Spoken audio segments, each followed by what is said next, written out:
Sampai sejauh ini, promosi yang disampaikan Bruce Lee tampak berjalan dengan baik. Para pengunjung terlihat antusias melihat aksinya saat mendemonstrasikan sedikit gerakan kungfunya. Tetapi semuanya menjadi kacau ketika Yamamoto dan anggotanya tiba-tiba ada di antara kerumunan warga ini dan langsung naik ke atas panggung untuk melawan Bruce Lee.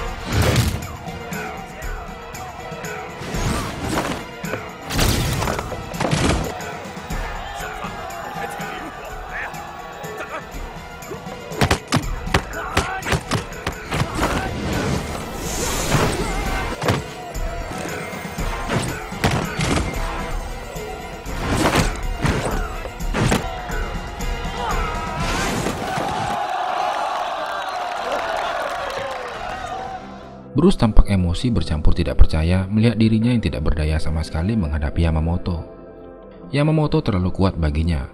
Beruntung Paman Shao yang menyaksikan kejadian ini langsung menahan Bruce dan menghentikan pertarungan itu.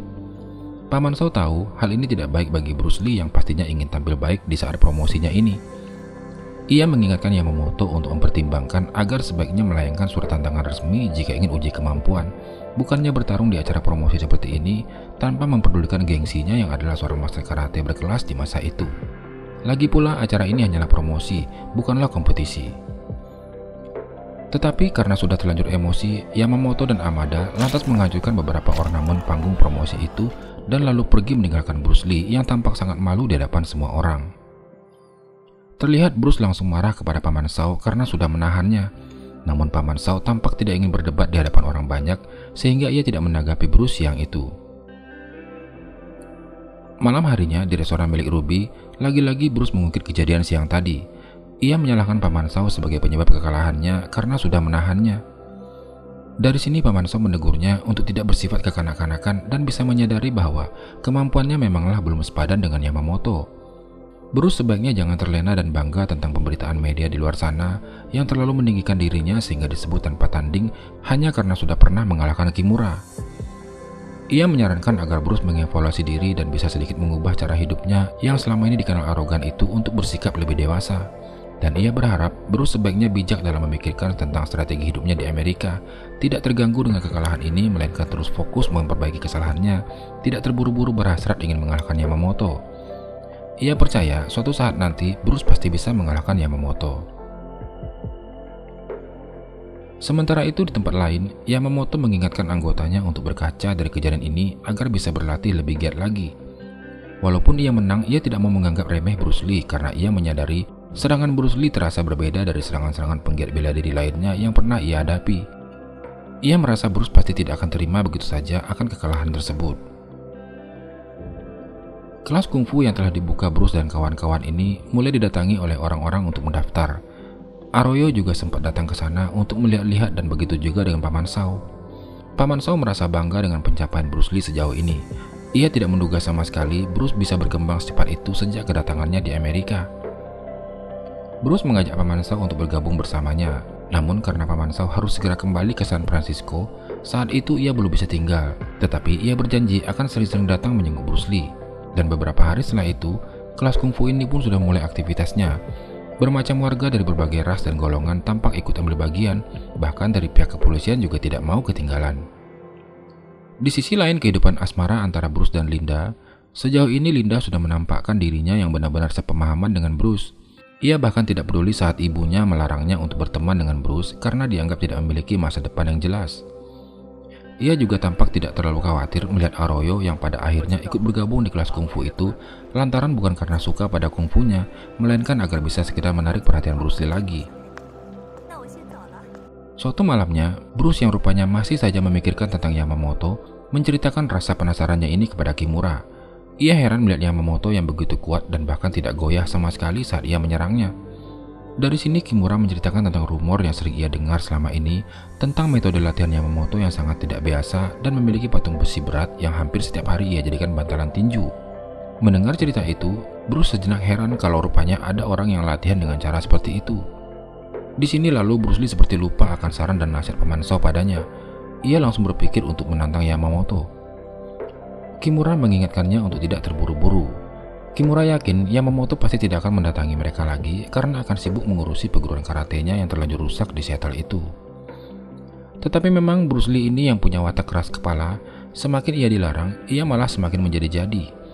Ia mengatakan pada Kimura, ia tidak percaya kalau Yamamoto sehebat itu dan akan segera mendatanginya lagi.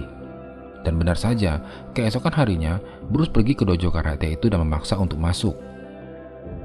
Yamamoto tampak tidak suka melihat Bruce yang datang dengan cara tidak sopan seperti itu dan lalu menantang si tuan rumah. Ia lantas membalas perilaku arogan Bruce dengan mengatakan, "Jika Anda bisa mengalahkan patung besi ini, maka Anda saya anggap pantas untuk menghadapi saya." Bruce tersinggung dan merasa terhina mendengar perkataan itu, tetapi Yamamoto mengulang perkataannya, "Jika Anda bisa mengalahkan patung itu, maka saya akan latihan dengan Anda, tetapi jika tidak, silakan Anda pergi dari sini." Lalu Bruce pun mulai meninju dan menendang patung itu berharap bisa merobohkannya. Tidak sampai di situ saja, Yamamoto seperti mengejek Bruce dengan menantangnya untuk mengeluarkan pukulan 1 inch yang terkenal itu, dan Bruce melakukannya. Tetapi apa yang terjadi? Patung ini tidak goyah sama sekali yang seketika itu membuat Bruce tampak konyol di depan Yamamoto. Dan saat giliran Yamamoto yang memukul patung ini, sebuah pukulan telak bagi Bruce siang itu. Ia tampak menyesal karena sudah datang ke sana, ditambah lagi ia harus mendengar hinaan dari Yamamoto. Bruce kembali ke basementnya siang itu dengan perasaan campur aduk antara marah dan malu, sekaligus tidak percaya dengan apa yang terjadi padanya. Ia minta agar Kimura bisa mencarikannya patung yang terbuat dari besi juga, atau setidaknya hampir mirip seperti kepunyaan Yamamoto. Dari sini Kimura akhirnya menegur dan memarahinya karena kecewa dengan sikap merugikan Bruce tersebut. Kimura menyinggung kembali keputusannya belajar kungfu waktu itu, lantaran selain kemampuan Bruce yang di atas rata-rata, juga karena cara berpikir Bruce yang ia percaya dapat membangun motivasi hidupnya. Kimura berharap Bruce bisa memikirkan ucapannya ini dan memberinya saran untuk bertemu dengan dosennya atau Profesor Ken, selaku orang yang selama ini mensupport Bruce dalam hal mendalami filosofi kungfu yang tampaknya saat itu cukup berpengaruh pada cara dan metode Bruce mengembangkan kungfunya. Tetapi rupanya Bruce belum bisa diajak berkompromi. Ia masih saja ngotot untuk bisa mengalahkan Yamamoto, dan mulai saat itu Bruce melipat gandakan latihan fisiknya. Hari demi hari ia terus saja latihan fisik dengan keras, yang membuat teman-temannya sangat khawatir pada kesehatannya yang semakin hari terlihat semakin kurus. Ia bahkan tidak fokus mengajari murid-muridnya dan tidak mampu menyembunyikan sikapnya yang sebenarnya sedang dilanda stres berat. Bahkan di saat Blair dan Jones, teman lamanya waktu masih sekolah di Hong Kong datang, ia bertingkah tidak seperti biasanya. Ia mentraktir mereka makan di restoran milik Ruby dan memesan sejumlah makanan yang cukup banyak, padahal ia belum tentu bisa membayar semua tagihan makanan itu. Ibu Ruby coba memperingatkannya agar tidak boros ketika Bruce minta untuk dihidangkan makanan dengan menu spesial. Ibu Ruby tahu Bruce baru saja membuka kelas kungfunya dan tidak mungkin punya uang yang cukup untuk saat ini. Tetapi Bruce tetap saja ngotot agar dilayani dengan makanan hidangan terbaik restoran itu, yang membuat Ruby marah dan mengatakan, "Baiklah, jika itu yang Anda inginkan, saya pastikan Anda tidak akan bisa membayar semua tagihan ini." Sembari makan, Bruce juga sambil bercerita dengan sangat angkuh yang membuat teman-temannya terlihat tidak nyaman pada situasi itu. Beruntung Aroyo segera menyelamatkan muka Bruce di hadapan teman-temannya. Ia diam-diam membayar semua tagihan makanan itu dan pulang lebih dulu. Ibu Ruby paham dengan keadaan yang sudah terjadi dan hanya bisa mengelus dada melihat sikap Bruce malam itu. Beberapa hari setelahnya, Bruce kembali mendatangi dojo karate Yamamoto dan lagi-lagi masuk dengan cara paksa, yang membuat Yamamoto kali ini benar-benar sudah sangat kesal padanya. Bruce masih belum bisa mengalahkannya, dan sebaliknya, ia malah dibuat babak belur sampai-sampai dilempar keluar oleh para murid Yamamoto. Lewat kejadian ini, rupanya Bruce memiliki sebuah misi tersendiri dalam dirinya. Ia mempelajari rahasia gerakan Yamamoto serta titik kelemahannya dan mengembangkan gerakan kungfunya. Bruce paham Yamamoto sangat tidak suka padanya, tetapi ia harus bisa mempelajari gerakan karate yang lebih komplit. Maka dari itulah, ia sengaja mendatangi Yamamoto berkali-kali, dan ia yakin kini ia sudah mendapatkan apa yang sedang ia cari. Ia mengungkapkan hal itu kepada Kimura, yang membuat Kimura terkesima dengan cara berpikir dan metode belajar Bruce. Dan setelah hari itu, Bruce tampak sudah bisa mengendalikan kondisi stresnya dengan lebih baik. Ia juga lebih menekankan prinsip bela diri yang lebih simpel dan akurat kepada para muridnya, tanpa perlu melakukan banyak gerakan yang belum tentu berguna jika sedang dalam pertarungan yang sebenarnya.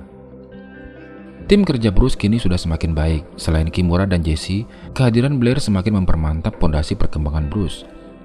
Blair menceritakan tentang Bruce Lee kepada Dan Inosanto, meskipun di awal Dan Inosanto enggan untuk bertemu dengan Bruce Lee. Selain karena ia sedang sibuk menyusun karya tulisnya, ia juga seperti sudah tidak suka duluan dengan Bruce karena mendengar tentang arogansinya. Kimura mendatangi Wali Jai, seorang master bela diri Jujitsu yang terkenal sangat arogan juga. Kimura bermaksud untuk memperkenalkan Bruce Lee kepadanya, tetapi Wali Jai tidak mau karena merasa Bruce bukanlah siapa-siapa dan juga tidak sudi menerima Bruce sebagai muridnya karena ia adalah orang Cina.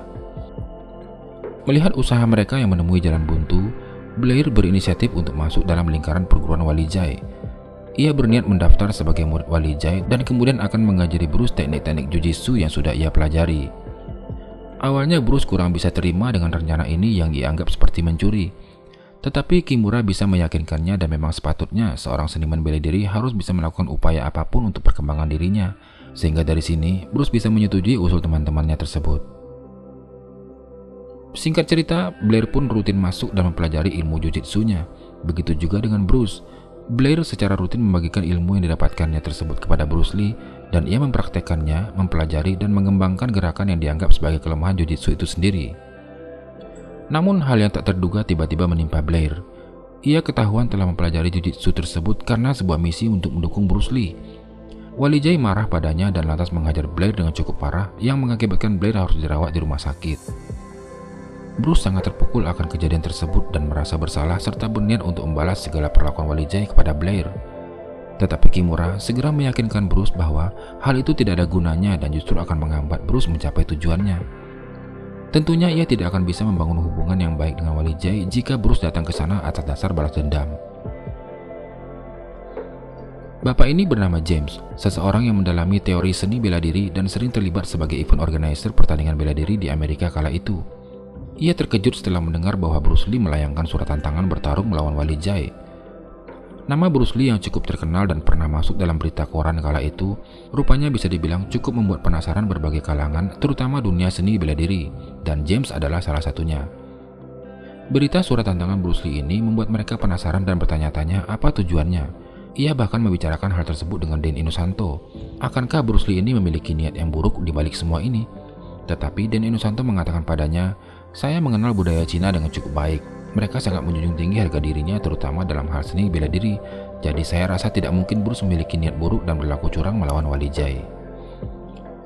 Dan Inosanto dan James pun lalu mengatur jadwal pertemuan antara kedua penggiat bela diri ini. Di hari pertarungan yang sudah dijadwalkan, Dan Inosanto dan James masih mempertanyakan kemampuan Bruce yang nekat menantang Wali Jai. Mereka khawatir sesuatu yang buruk akan menimpa Bruce Lee karena Bruce belum kenal siapa Wali Jai dan keganasannya. James menekankan keduanya bahwa pertarungan ini tidak lebih dari pertarungan persahabatan saja, jadi apapun hasilnya diharapkan tidak akan menimbulkan hal negatif kepada kedua perguruan. Siang itu Bruce tampak sudah sangat siap menghadapi Wali Jai dan pertarungan akan segera dimulai dipimpin langsung oleh Dan Inosanto.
Di akhir pertandingan, terlihat Bruce akan menang, namun ia memilih untuk melonggarkan serangannya dan membiarkan duel ini berakhir seri agar Walijai bisa mempertahankan gengsinya di depan orang banyak, dan hal ini telah membuatnya dihormati oleh Walijai.